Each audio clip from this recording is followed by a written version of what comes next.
was 50 years ago today that Sgt. Pepper was first bought to play. And to celebrate the 50th anniversary of the Beatles, Sgt. Pepper's Lonely Hearts Club Band, a flag was raised at the top of the Capitol Records building in Hollywood.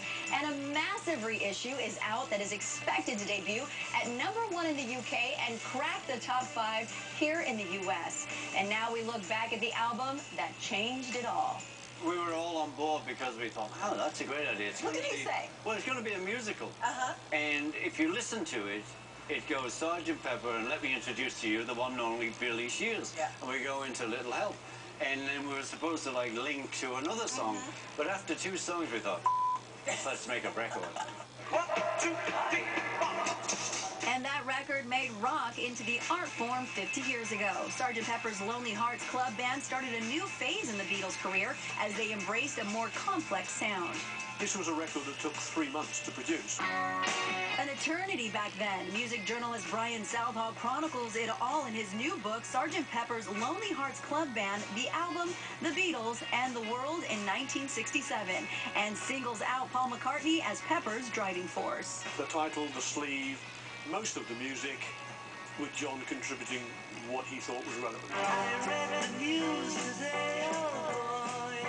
But one of John Lennon's contributions, A Day in the Life, is regarded by many as the Beatles' greatest song. It caps off an album filled with Beatles classics, expertly produced by George Martin. I wrote the song when I'm 64, thinking, oh, but that's really old. Now I'm thinking, yeah, that's relatively young from where I'm looking. And Paul received a little help from John when crafting the Pepper song, Getting Better. I remember loving writing that.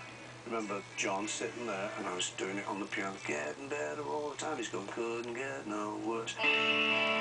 And Ringo dodged a musical bullet and possibly some real vegetables with John and Paul's A Little Help from My Friends.